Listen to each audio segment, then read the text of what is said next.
Buenas a todos, Carrots. Hoy nos adentramos en los rincones más oscuros de la historia. Las prisiones de la antigüedad. Lugares donde la esperanza no existía, y donde la mera supervivencia era un milagro improbable.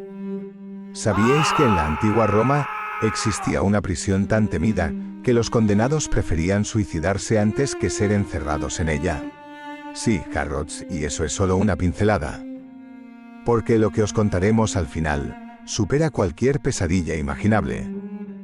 ¿Listos para abrir la puerta de los calabozos más horribles de la historia? Capítulo 1. El infierno antes de la rehabilitación. Hoy pensamos en las prisiones como lugares de castigo, pero también de rehabilitación. En la antigüedad, la idea era completamente distinta. Las prisiones no buscaban reintegrar a los presos en la sociedad. Eran espacios diseñados para la humillación, la tortura psicológica y, en muchos casos, la muerte lenta y anónima. En Egipto, Roma, Grecia o Mesopotamia, las cárceles eran más parecidas a tumbas colectivas. Pequeños cubículos oscuros, sin ventilación, donde los prisioneros eran olvidados durante meses o años. No existían derechos humanos, ni raciones garantizadas de comida o agua. Sobrevivir era una cuestión de suerte, corrupción o simple brutalidad. A menudo las prisiones eran solo un lugar de paso. Una antesala para el juicio, la ejecución o el trabajo forzado hasta la extenuación. En ese mundo, ser encarcelado no era un castigo. Era una condena sin redención. Capítulo 2. Mazmorras, cárceles y condiciones inhumanas. Algunas prisiones de la antigüedad han pasado a la historia por su horror. La cárcel mamertina en Roma, por ejemplo, situada en el subsuelo del Foro, era un agujero oscuro y pestilente donde los prisioneros eran arrojados sin juicio ni esperanza. Figuras célebres como Vercingetorix, el líder galo, y San Pedro habrían pasado sus últimos días en sus profundidades húmedas antes de ser ejecutados. En el antiguo Egipto, los prisioneros eran encadenados bajo el sol abrasador o encerrados en celdas excavadas en la roca, donde las temperaturas podían ser insoportables. Muchos eran dejados sin agua, como forma de tortura lenta y pública. Las prisiones medievales tampoco se quedaban atrás. El castillo de Château-d'If en Francia, aunque posterior, sigue la misma tradición. Celdas minúsculas donde el aislamiento era absoluto, y el único contacto humano venía con el carcelero, o con la muerte. Métodos de encierro inhumanos incluían celdas tan bajas que los prisioneros no podían ponerse de pie. Agujeros en el suelo llamados oubliettes, donde se lanzaba a los condenados para ser olvidados hasta morir. Jaulas colgantes donde los presos quedaban expuestos al sol, a la lluvia y a las aves carroñeras. Cada prisión era una sentencia de dolor interminable. Capítulo 3. Curiosidades y prácticas extremas. Dentro de estos infiernos de piedra y oscuridad, surgieron historias que superan cualquier pesadilla. En la antigua Roma, algunos senadores y generales caídos en desgracia eran encarcelados no para castigar sus cuerpos, sino para destruir lentamente su espíritu. Eran encerrados en total oscuridad, sin ver la luz del sol durante meses. Privados de todo contacto humano salvo el de sus carceleros, muchos enloquecían, murmurando sin sentido, hasta rogar que los ejecutaran como un acto de misericordia. Otros prisioneros, condenados por delitos menores, se veían forzados a vivir encadenados a otros reclusos, compartiendo enfermedades, heridas abiertas, parásitos y desesperación. Los oubliettes, esas siniestras trampillas de las fortalezas medievales, eran trampas mortales. Desde fuera, parecían apenas un agujero oscuro en el suelo. Pero dentro, el prisionero caía a un pozo tan profundo que no podía trepar de nuevo. Sin posibilidad de moverse, sin comida ni agua, eran literalmente olvidados, muriendo en la más absoluta soledad. En algunas culturas, como la bizantina, existían también prisiones subterráneas donde los condenados eran atados a postes mientras las aguas cloacales subían lentamente, obligándolos a vivir en condiciones tan insoportables que el suicidio parecía la única salida honorable. Y mientras unos morían en la oscuridad, otros lograban hazañas legendarias. Boecio, filósofo romano, logró escribir uno de los tratados más influyentes de la Edad Media, La Consolación de la Filosofía, mientras agonizaba en una celda húmeda, condenado sin juicio justo. Algunos, como Aníbal Barca, prefirieron poner fin a sus vidas ingiriendo veneno oculto en anillos o collares, para evitar el horror de ser arrastrados encadenados a una prisión romana. Otros prisioneros eran usados como entretenimiento. En algunas fortalezas alemanas del siglo XIII, los carceleros organizaban peleas clandestinas entre prisioneros hambrientos, apostando sobre quién sobreviviría más tiempo a golpes o heridas infectadas.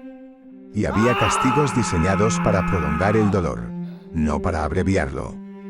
El famoso goteo constante sobre la cabeza de un prisionero, diseñado para provocar locura progresiva.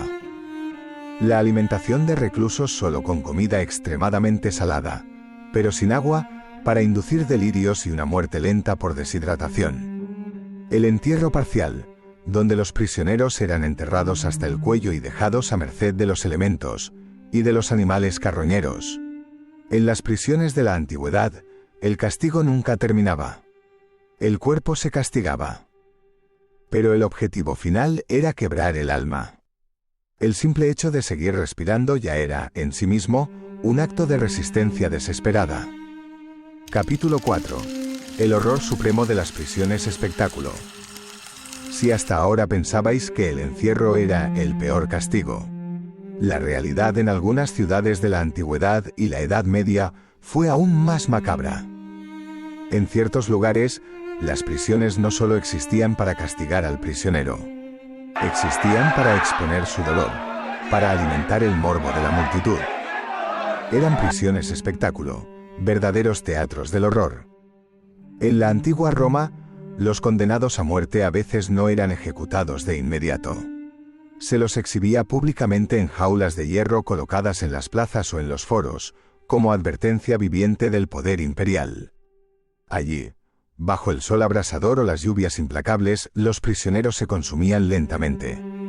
Los transeúntes podían lanzarles basura, insultarlos o simplemente observar cómo sus cuerpos se deterioraban día tras día. La humillación era pública. La muerte era lenta. La lección brutalmente clara. Durante la Edad Media, esta práctica no solo continuó, sino que se perfeccionó. En ciudades como Londres, Hamburgo o París, los cadáveres de criminales eran colgados en jaulas suspendidas de los puentes y murallas, dejándolos a la vista de todos hasta que solo quedaran huesos. Pero a veces los vivos también eran exhibidos. Prisioneros condenados eran encerrados en jaulas donde apenas podían mantenerse de pie, colgados a varios metros del suelo, sin poder moverse, beber o protegerse. El castigo no era solo morir. Era morir visto. Morir recordado. Algunas de estas jaulas eran verdaderas obras de crueldad artística. Formas diseñadas para forzar al cuerpo a posiciones imposibles, acelerando la dislocación de miembros, las fracturas internas y el colapso por agotamiento. Y no era suficiente morir. Había que morir sirviendo de ejemplo, sirviendo de entretenimiento, sirviendo de advertencia. En otros casos aún más atroces, como documentan las crónicas del Sacro Imperio Romano Germánico, se realizaban corridas humanas. Los prisioneros eran obligados a correr en círculos atados a postes, mientras la multitud les lanzaba piedras, excrementos o hierros al rojo vivo, hasta que no podían correr más. El sufrimiento como espectáculo. La tortura como fiesta pública. Y quizá lo más aterrador de todo. En un mundo sin cámaras, sin prensa, sin derechos, el sufrimiento de estas personas quedaba grabado solo en la memoria de quienes lo presenciaban. Un eco de horror, que no dejaba rastro, pero sí moldeaba a generaciones enteras a base de miedo. Porque en la historia real, las prisiones más atroces no fueron solo muros y barrotes. Fueron escenarios de pesadilla donde el dolor humano se convertía en entretenimiento. Y así, honorable Zanahoria, recordamos que las prisiones de la antigüedad no eran simples jaulas. Eran teatros de horror diseñados para quebrar no solo cuerpos, sino almas. Desde la oscuridad infinita de la cárcel mamertina hasta las jaulas públicas del terror medieval, la historia humana guarda rincones mucho más oscuros de lo que nos atrevemos a imaginar. Si esta travesía por los infiernos antiguos te ha impactado, deja un buen like. Suscríbete para más historias brutales de la historia real. Y cuéntanos en los comentarios, ¿cuál prisión o castigo te ha parecido el más espeluznante, Carrot? Nos vemos en el próximo descenso a la historia más oscura.